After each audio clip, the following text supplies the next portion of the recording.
أعوذ بالله من الشيطان الرجيم. بسم الله الرحمن الرحيم.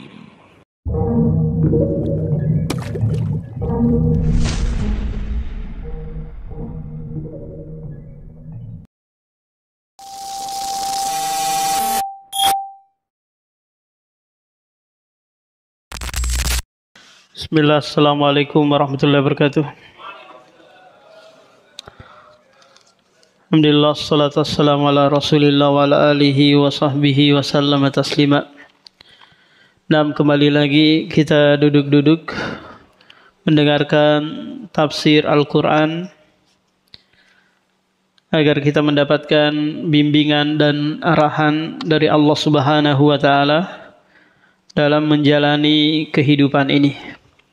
Karena Al-Quran datang tibyanan likulli syai', datang menjelaskan segala sesuatu. Sehingga apa saja yang dibutuhkan oleh manusia, pasti Allah paparkan di dalam Al-Quran. Apakah itu penjelasan yang sifatnya terperinci, ataukah sifatnya global. Sekarang kita di surah Al-Kautsar. Para ulama berselisih tentang surah Al-Kautsar ini, apakah dia Madaniyah ataukah Makkiyah. Kalau yang mengatakan bahwa surah ini Makkiyah, mereka berdalil dengan asbabun nuzul, sebab turunnya surah ini. Yaitu tatkala Rasulullah diejek oleh seorang musyrik yang bernama Al-As ibn Wa'il As-Sahmi. Mengejek dengan berkata, Bapak, Muhammad terputus, tidak ada keturunannya lagi. Kenapa? Karena waktu itu Rasulullah ditinggal oleh seorang anak yang bernama Al-Qasim. Jadi Rasulullah itu Pak punya 3 putra. Ketiga-tiganya qadarullah meninggal semua. Al-Qasim, Abdullah, Ibrahim. 3-tiganya meninggal. Yang tersisa itu hanya putri-putri saja. Zainab, Fatimah, istri Utsman bin Affan. Nah, ini yang tersisa. Nah, ketika Al-Qasim meninggal dunia, maka orang musyrik berkata Muhammad tidak punya lagi penerus. Kenapa Pak? Karena yang meneruskan generasi itu adalah dari jalur anak laki-laki. Paham? Sementara anak perempuan itu pemutus nasab. Contoh Pak, kita punya anak perempuan. Namanya taruhlah Fatimah. Nikah dengan Ali. Ali nanti punya anak namanya Husain. Maka Husain ini disandarkan kepada Ali. Husain bin Ali bin Abi Thalib. Bukan lagi kepada Muhammad. Kenapa? Karena perempuan ini pemutus nasab sekaligus pemutus warisan. Cucu jika dihubungkan oleh anak perempuan Pak, maka nanti si cucu itu nggak dapat warisan dari kakek dan neneknya. Maka orang musyrik berkata Muhammad nggak ada lagi keturunan, nggak ada lagi nasabnya. Akhirnya Rasulullah bersedih dengan perkataan orang musyrik ini. Kemudian Allah menurunkan surah Al-Kautsar ini sebagai bentuk hiburan kepada Rasulullah yang sedang bersedih. Terdiri dari 3 ayat. Surah yang terpendek di dalam Al-Quran Al-Karim. Kita sudah pernah sebutkan Pak bahwa ada 3 surah yang itu terdiri hanya 3 ayat saja. Surah Al-Asr, Al-Kautsar, dan surah An-Nasr. Dan ketiga-tiga surah ini Pak berkaitan erat dengan Muhammad SAW. Surah Al-Kautsar khusus ditujukan untuk Nabi Muhammad. Surah An-Nasr juga khusus ditujukan untuk Nabi Muhammad. Demikian juga surah Al-Asr. Al-Kautsar ini apa kaitannya dengan surah sebelumnya, Pak? Kaitan eratnya. Surah sebelumnya itu membahas tentang sifat atau amalan-amalan orang yang mendustakan agama. Mereka pelit, menghardik anak yatim, tidak memberikan makan orang miskin. Ketika mereka ibadah, mereka menunda-nunda mengakhirkan sholat, bahkan riya dalam ibadahnya. Terus mereka pelit, nggak mau meminjamkan yang seharusnya dipinjamkan. Maka surah Al-Kautsar ini menjelaskan kebalikannya, di mana Allah menyebutkan tentang kedermawanan Allah dan kedermawanan Nabi Muhammad. Dan sekaligus dia sholat karena Allah, bukan karena riya. Dan juga Rasulullah bersedekah. Dan akan dipaparkan nanti. Jadi kaitannya dengan surah Al-Ma'un, Pak. Kalau surah Al-Kautsar menjelaskan kebalikan dari surah Al-Ma'un. Kalau Al-Ma'un menjelaskan tentang ciri-ciri orang yang mendustakan agama, maka ini menjelaskan tentang apa? Ciri-ciri orang yang membenarkan agama. Allah berfirman, Inna a'tainakal kautsar. Sesungguhnya kami di dalam Al-Quran atau di dalam bahasa Arab, Pak, tidak menunjukkan bahwa yang berbicara itu banyak orang. Paham? Tapi menunjukkan apa? Pengagungan. Kami orang Bugis. Bangga dengan apa? Dengan sukunya. Kami orang Indonesia. Kami para pemuda. Padahal yang berbicara apa, Pak? Satu orang. Jadi kami tidak mesti harus menunjukkan apa? Plural atau banyak orang. Sebagaimana yang dituduhkan oleh orang Yahudi dan Nasara bahwa Tuhan orang Islam itu banyak. Buktinya apa? Kami. Padahal kami itu apa, Pak? Menunjukkan pengagungan Allah. Qul huwallahu ahad. A'tainakal kautsar. Telah memberikan kepadamu Al-Kautsar. A'to dalam ilmu bahasa Arab, Pak, dikenal dengan fi'il madi, yaitu apa? Kata kerja lampau. Allah telah memberikan kepadamu wahai Muhammad Al-Kautsar di masa lampau, yaitu apa? Sungai yang ada di surga. Sungai yang ada di surga.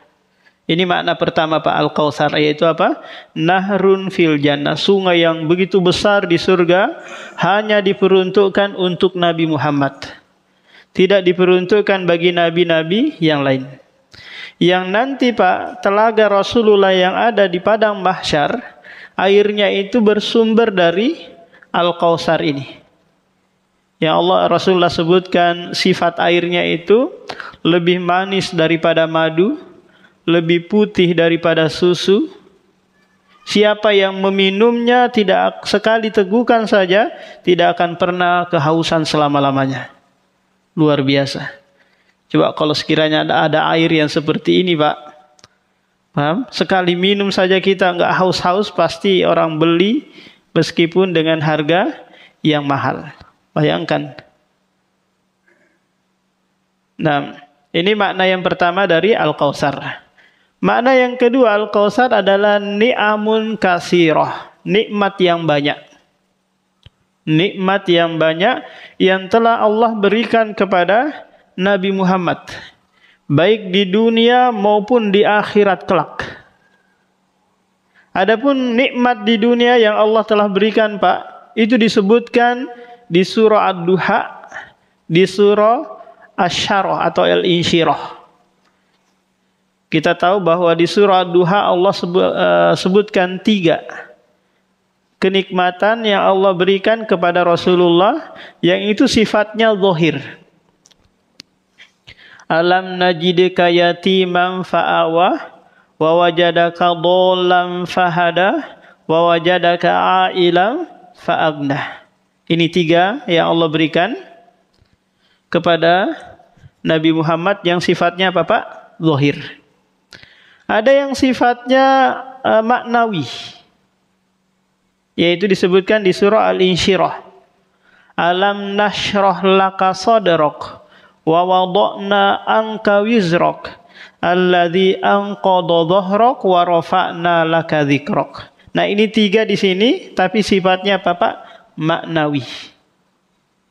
Dan banyak lagi kenikmatan-kenikmatan yang sebagian ulama tafsir menyebutkan, Pak, bahwa apa yang telah diberikan kepada para nabi-nabi sebelumnya juga diberikan kepada Nabi Muhammad, bahkan lebih dari apa yang telah diberikan kepada nabi-nabi sebelumnya.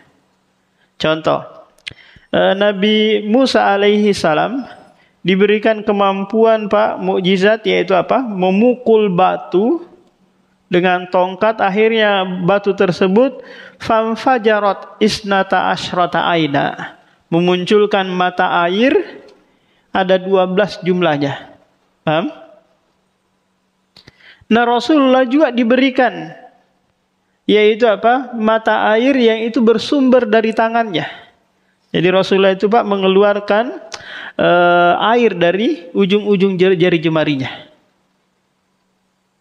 Dan keringatnya itu juga apa namanya, berbau minyak wangi. Paham? Berbau minyak wangi. Diperebutkan oleh para sahabat. Bekas udunya, jangankan bekas udunya, Pak, apa namanya, dia meludah saja itu diperebutkan oleh para sahabat, kemudian diusap ke tubuh mereka. Dan ini Masya Allah luar biasa.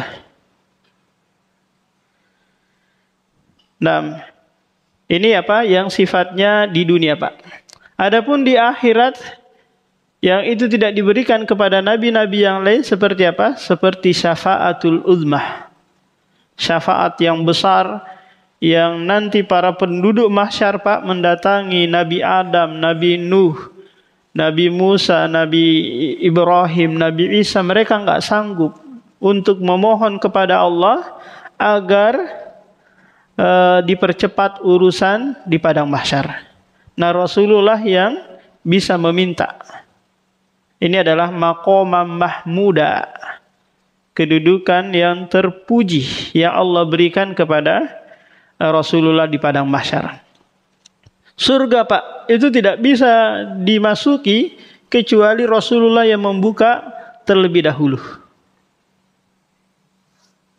Ini adalah kenikmatan yang besar yang Allah berikan kepada baginda kita agar dia terhibur. Meskipun Allah Subhanahu wa taala memutus keturunanmu yang melanjutkan nanti generasimu, nasabmu, tapi Allah Subhanahu wa taala memberikan kenikmatan yang itu tidak diberikan kepada yang lain. Apa nih, Pak, hikmahnya Allah mewafatkan putra-putra Rasulullah? Hikmahnya, Pak, agar nanti tidak ada yang melanjutkan. Karena kenabian itu tidak diwarisi sebagaimana layaknya raja, sultan diwarisi oleh anaknya, kan? Kenabian itu tidak diwarisi, tapi apa? Dipilih, diangkat oleh Allah. Agar orang tidak terpikir bahwa oh, nanti Muhammad meninggal ada yang lanjutin anaknya. Enggak. Ketika Rasulullah meninggal dunia, Pak, para sahabat banyak putus asa. Bahkan Umar marah besar gitu. Siapa yang mengatakan Muhammad meninggal, saya akan penggal lehernya. Saking apa? Saking tidak mau kehilangan kekasih, yaitu Rasulullah.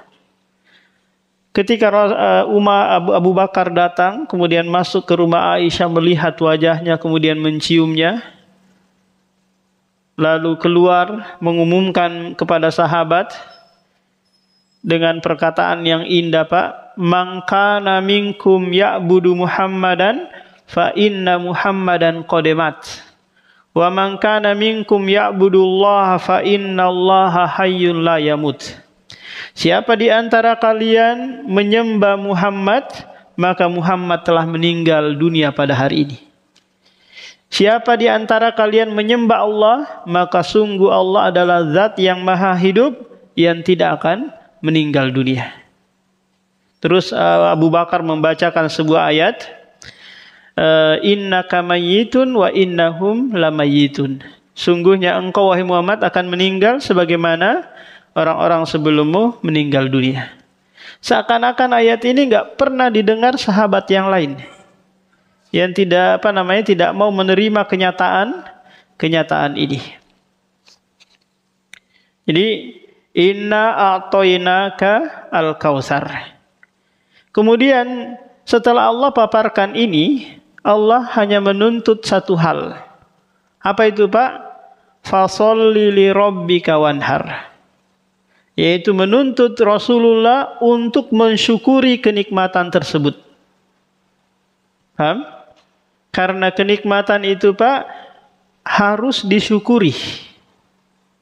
La in syakartum la azidannakum. Jika kalian mensyukuri nikmatku, niscaya aku akan menambahkannya. Wala in kafartum inna adabi lasyadid.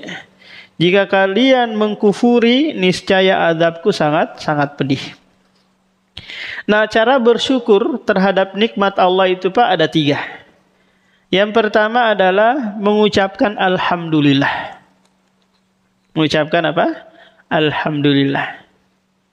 Kita meneguk air, ucapkan alhamdulillah. Masuk makanan, alhamdulillah. Paham? Dapat sesuatu yang nikmat, alhamdulillah. Tapi kalau mau juga, Pak, kena musibah, ucapkan alhamdulillah.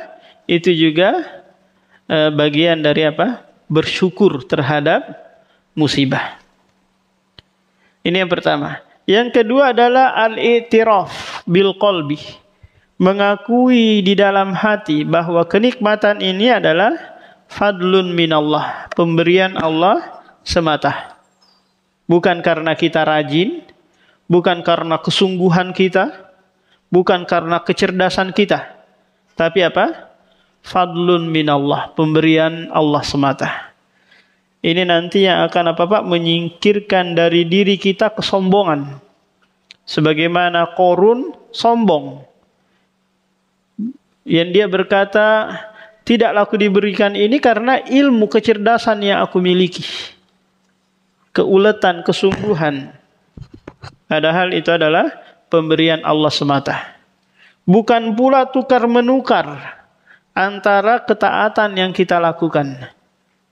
Pak, karena kalau sekiranya mau ditukar-menukar nih, Pak, antara nikmat dengan ketaatan, maka kalaupun kita sujud mulai dari lahir hingga mati, itu tidak akan bisa menukar kenikmatan yang ada di dalam tubuh kita saja.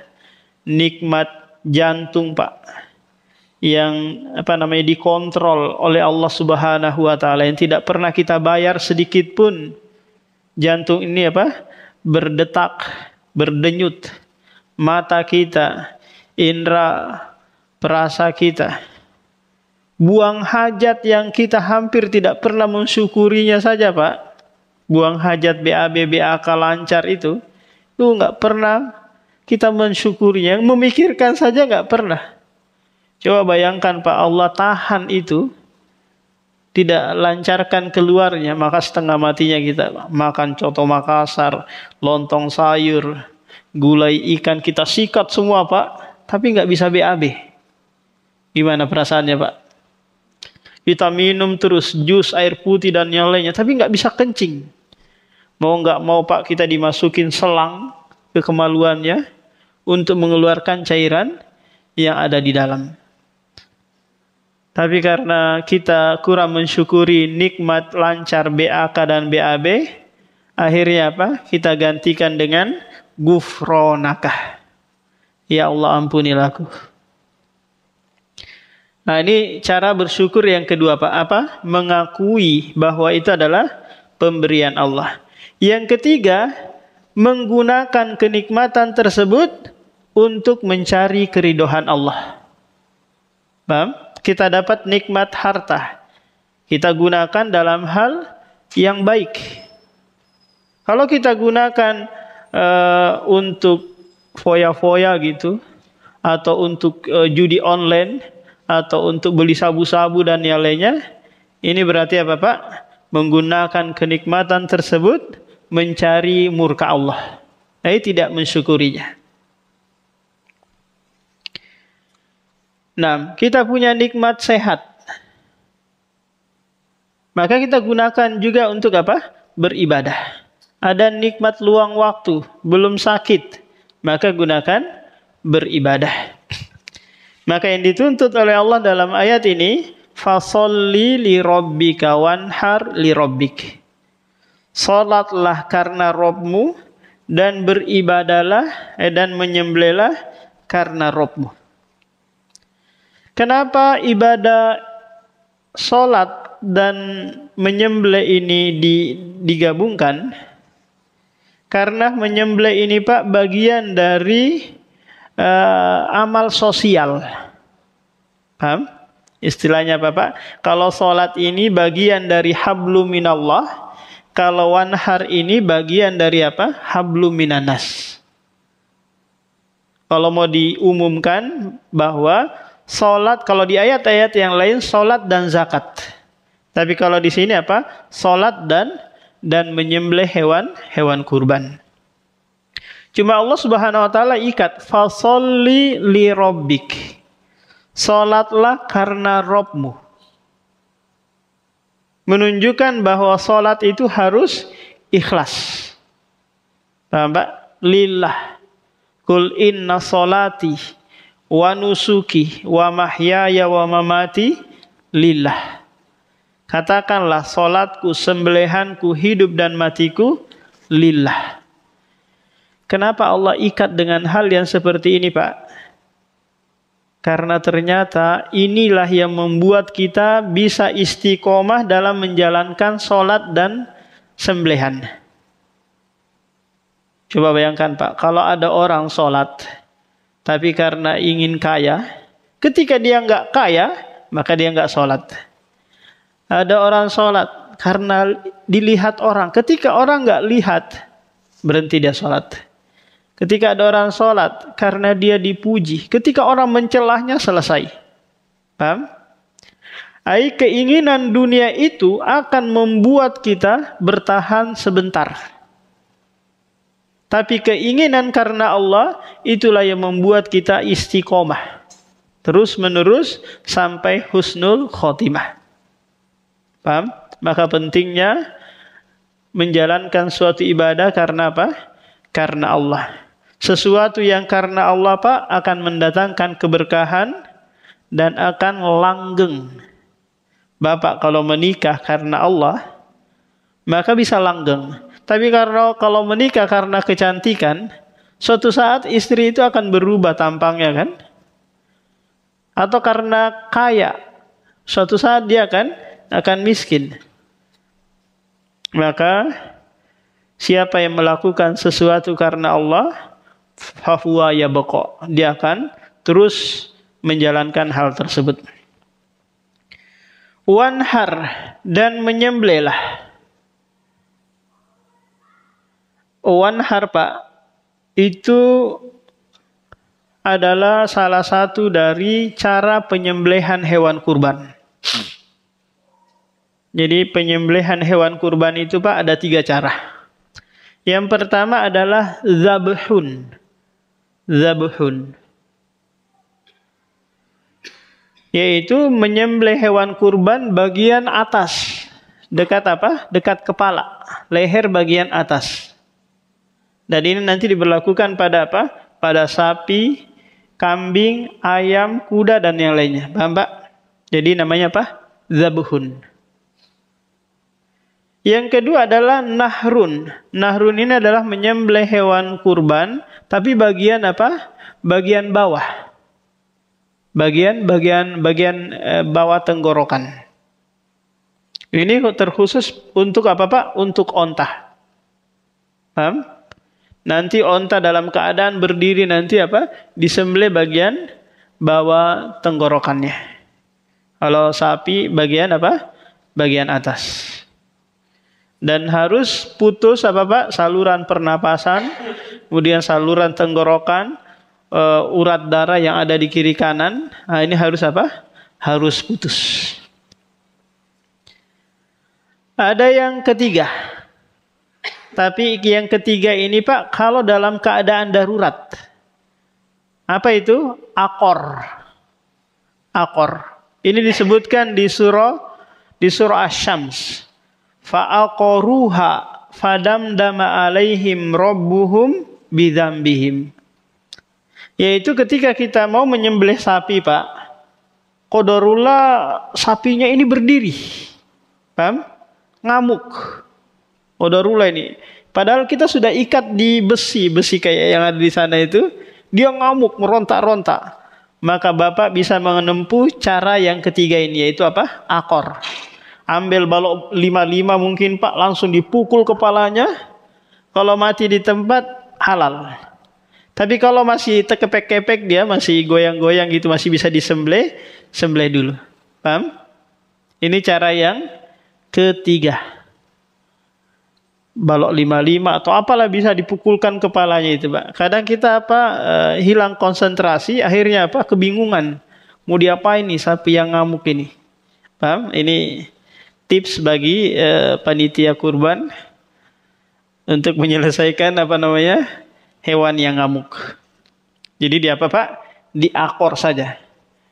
Dicarikan benda tumpul apa gitu, dipukulkan. Di badan. Kalau di badannya kira-kira ada pengaruh nggak Pak? Biasanya di kepala ya. Iya, di kepala mungkin langsung pingsan atau langsung mati, boleh. Ini dalam keadaan apa Pak? Darurat. Kalau masih bisa pakai pisau, ya pakai pisau dulu, jangan langsung menghantam saja. Paham? Nah ini cara yang ketiga. Jadi Rasulullah ketika hajatul wada Pak, haji perpisahan di tahun ke-10 Hijriah, Rasulullah dan rombongannya itu menyembelih 100 ekor onta. 100 ekor onta. 63 ekor Rasulullah nahrun sembelih dengan tangannya sendiri. Paham Pak? 63 ekor. Dia sembelih dengan apa? Dengan tangannya sendiri. Bayangkan kuatnya Rasulullah Pak. Kita 10 saja mungkin sudah kelelahan kan? 63 ekor. Sisanya itu berapa? 37 ekor ya. Itu dieksekusi sama Ali bin Abi Thalib. Kemudian setelah menyembelih, Rasulullah nyuruh ngambilin dikit-dikit setiap daging dari hewan kurban tersebut untuk dimasak, kemudian dimakan bareng-bareng. Jadi sunnahnya bagi mereka yang berkurban Pak untuk mengambil bagiannya agar dia makan, dia nikmati. Bukan mengambil kembali yang sudah diberikan, yang disedekahkan, enggak. Ini sunnah bagi pengurban untuk mengambil daging kurbannya. Nah, fasolli li rabbika wanhar. Salatlah karena Rabbmu dan menyembelihlah karena Rabbmu. Jadi kalau kita perhatikan dua perintah ibadah ini Pak, maka kita kesimpulkan bahwa ibadah itu jangan hablum minallah saja, tapi hablum minannas juga harus ada. Paham? Hablum minallah yang mana? Yaitu salat, yang hanya berkaitan erat dengan Allah. Yang hablum minannas mana? Yaitu menyembelih hewan kurban. Karena dari sapi yang kita kurbankan Pak, ini berdampak ke banyak orang. Panitia kebagian, kemudian orang miskin kebagian, bahkan orang kafir pun kebagian. Karena kalau orang kafir itu Pak dikasih juga, tapi bentuknya hadiah. Orang miskin tapi dia kaum muslimin atau orang yang berada dikasih juga bentuknya sedekah. Panitia harus lebih utama dikasih. Kenapa Pak? Karena dia sudah capek-capek ngurusin hewan kurban kita, maka harus lebih daripada masyarakat yang tidak ikut dalam penyelenggaraan. Kalau masyarakat dikasih 1 kilo plus tulangan, maka ya panitia dikasih 3 kilo plus tulangan 6 kilo. Ya kan? Karena dia 2 kali bahkan 3 kali lipat Pak, ngurusin tai, ngurusin ini. Paham? Gak mungkin si pengorban kamu urusin aja sendiri, kamu sembelih sendiri, urusin jeroannya dan lain, gak mungkin kan? Maka panitia harus lebih banyak. Kenapa Pak? Karena dia yang telah mengurusi. Bukan upahnya dia, bukan. Karena nggak boleh kita ngasih daging sebagai bentuk upah. Tapi apa? Tapi bentuk sedekah untuk mereka. Nah, jadi kedua hal ini Pak harus berjalan dalam kehidupan kita. Ada yang berkaitan dengan Allah, ada yang berkaitan dengan sosial. Karena kalau salah satunya ada yang pincang Pak, ada yang nggak benar, maka kita tidak selamat. Contoh kita, Masya Allah, urusan dengan Allah, sholat 5 waktu, kajian ini. Tapi dengan tetangga kita bombean. Dengan tetangga kita tengkar terus, ribut terus. Maka orang ini celaka, neraka tempat kembalinya. Paham Pak? Atau Masya Allah dengan orang lain ini. Paham? Ramah tamah, sering bantu ini sosial dan lain-lain. Tapi giliran sholat, nunda-nunda dia. Sampai akhir waktu pun dia rela demi apa?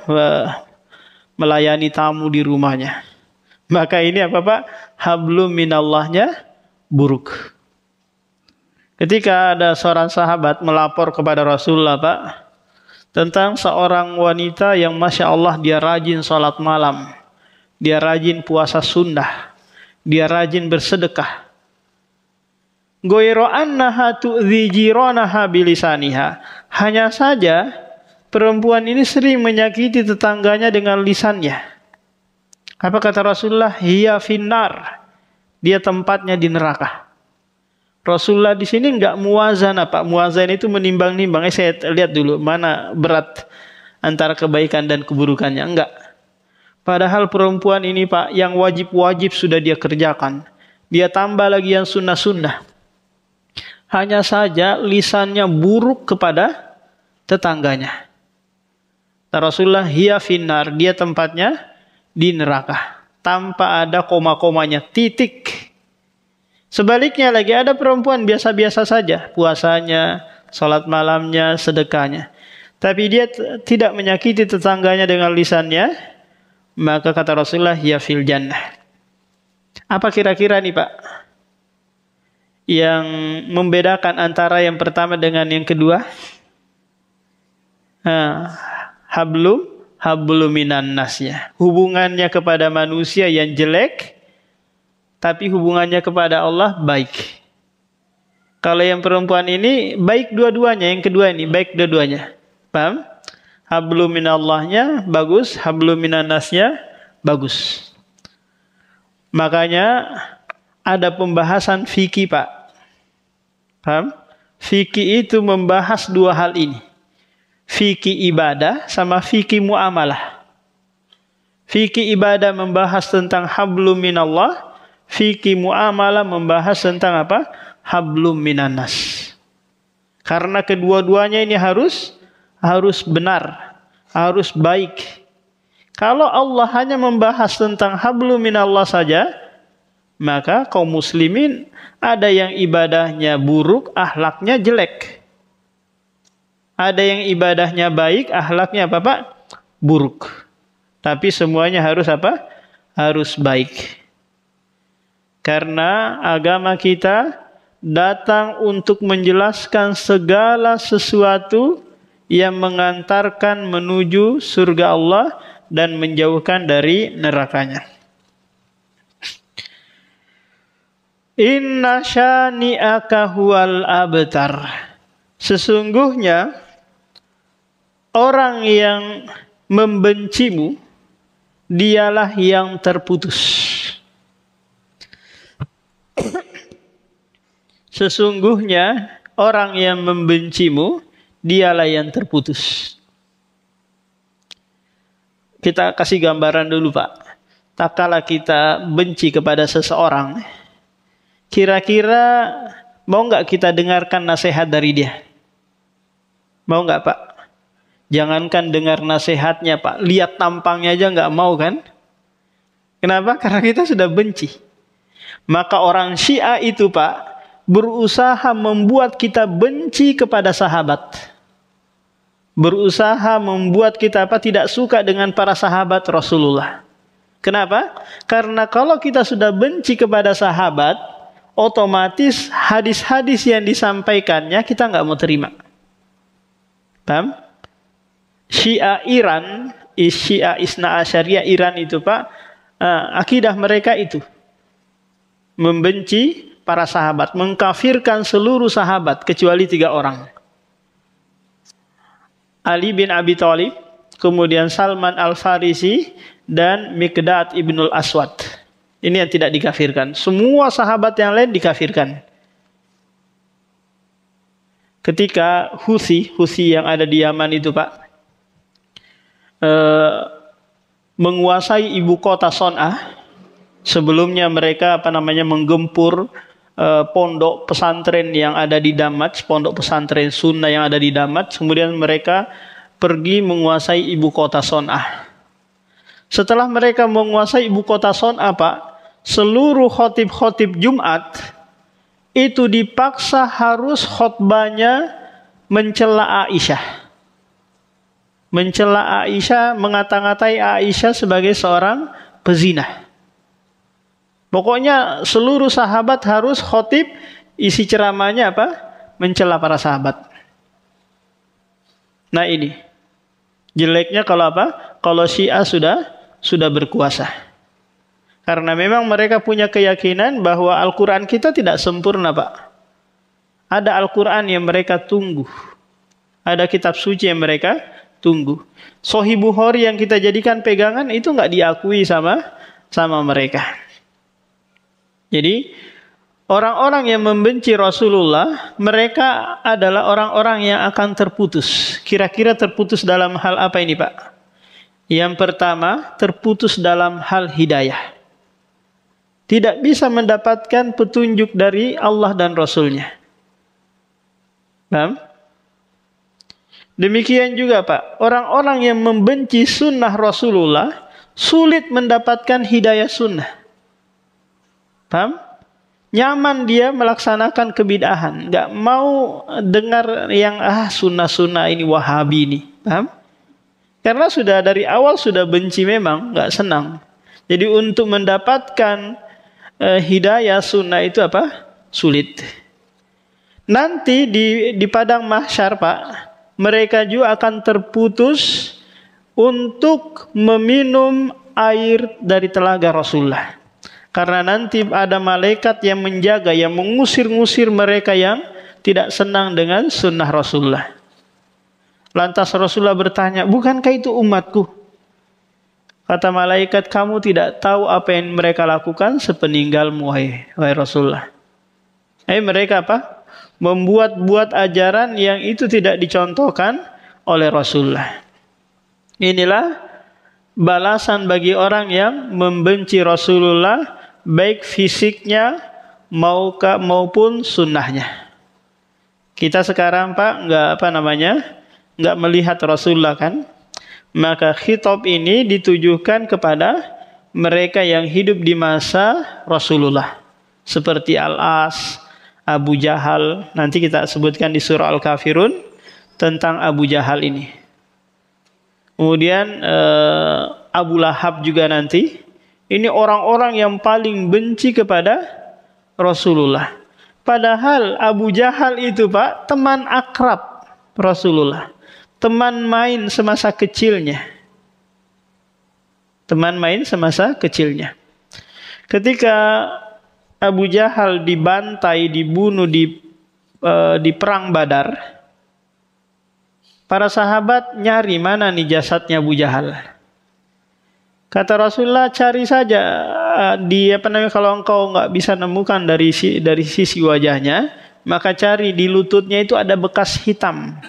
Bekas dulu waktu kecil saya dorong dia, akhirnya dia jatuh. Ada bekas luka di lututnya. Karena apa? Karena teman main Rasulullah sallallahu alaihi wasallam. Jadi seluruh orang-orang yang membenci Rasulullah, Pak, baik muslimnya atau non-muslimnya, akan masuk di dalam ayat ini, yaitu terputus dari mendapatkan hidayah, bimbingan dari Allah dan Rasulnya. Sebaliknya orang-orang yang mencintai Rasulullah, maka mereka inilah yang akan terus mendapatkan bimbingan dari Allah dan Rasulnya. Jadi 3 ayat yang mulia ini membahas khusus untuk Rasulullah sekaligus juga untuk umatnya. Jadi perintah sholat, perintah menyembelih, ini untuk apa, Pak? Untuk umat Nabi Muhammad. Tapi para ulama berselisih tentang menyembelih ini. Apakah hukumnya wajib ataukah sunnah? Ya, lebih dekat pada kebenaran bahwa hukumnya apa? Hukumnya sunnah muakkadah. Sunnah yang ditekankan. Kenapa? Karena Abu Bakar, Umar, terkadang mereka menyembelih hewan kurban, terkadang pula tidak. Yang menarik di sini, Pak, sholat baru menyembelih. Apakah syariat menyembelih hewan kurban itu harus didahului oleh pelaksanaan sholat ataukah tidak? Nah, ini permasalahan dibahas di kitab-kitab fikih. Apakah harus sholat dulu baru boleh menyembelih, ataukah boleh menyembelih saja tanpa sholat? Karena ada masa-masa, Pak, di mana kita tidak boleh melaksanakan sholat. Keadaan-keadaan kita tidak bisa apa? Sholat Idul Adha. Seperti apa kira-kira, Pak? Seperti kita mungkin dalam keadaan sakit, atau kita dalam keadaan safar. Paham?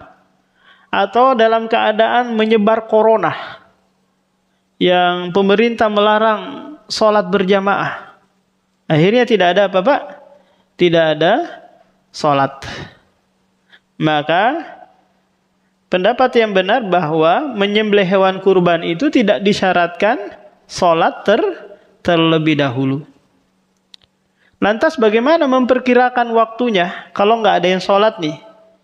Karena sholat nyembelih itu kan terikat setelah sholat kan, Pak, ya? Karena nggak sah penyembelihan hewan kurban kalau dilaksanakan sebelum apa? Sebelum sholat. Maka diperkirakan saja, Pak. Kalau sholatnya itu biasanya sholat Idul Adha-nya jam berapa, Pak? Taruhlah jam 7 ya. Selesainya jam berapa kira-kira? 7:30 ya. Maka nanti orang yang nggak sholat nyembelihnya di 7:30. Paham? Kalau nggak ada yang sholat Idul Adha ini, maka nyembelihnya nanti di 7:30. Agar apa? Agar kita tidak mendahului sholat dalam hal penyembelihan. Nah, demikian, Pak, ada yang ditanyakan? Kalau tidak ada, kita tutup. Subhanakallahumma wa bihamdika, Assalamualaikum warahmatullahi wabarakatuh.